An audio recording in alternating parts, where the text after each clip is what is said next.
That's it. Mike Eppel and I, we are going. We're going to the royal wedding. It's happening. Done. Do you really want to perform at the royal wedding, or you just want to go and enjoy it? That's a lot of pressure. No? Yeah, you know what, though? But people love the Spice Girls, so I feel like they can do no wrong. I realize that, but it's like, you know, it's like being at the MC of a wedding. It's like, I know. There's just a lot of duty. There's a lot of, right? Exactly. Duty. Anyways, all right, we're talking budget. You are fresh back from Ottawa. And, you know, like there are some big numbers being thrown around, but, you know, what does it all mean, and what is the reaction that we're seeing? $21 billion in new spending is not insignificant, Melanie, certainly, you know, on gender equity programs, Indigenous programs, research and development.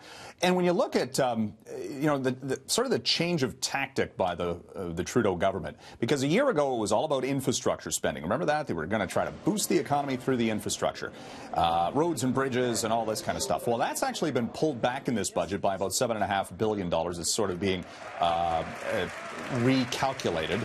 So there's nothing big for city builders to take away from all of this.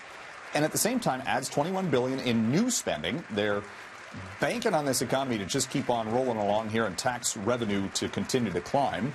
And over the next 5 years, they're targeting $80 billion in additional deficit spending. So that's going to raise the overall debt to $730 billion by 2023. And nobody seems to be worried about it. And there's nothing really here for a rainy day if, in fact, the economy derails, whether it's NAFTA or U.S. competitiveness, or what if interest rates go up or the housing market slows down or anything of that nature. It's going to be interesting to see how they play this going into 2019 and an election year. Is there any money left to be spent? I don't know. Budget also called for a removal of certain types of currency. Remember, they got rid of the penny a few years back when the Conservatives were in charge. Well, the Bank of Canada is basically looking to take the $1,000 bill out of circulation, along with the $500 bill, the $25, the $2, and the $1 bill.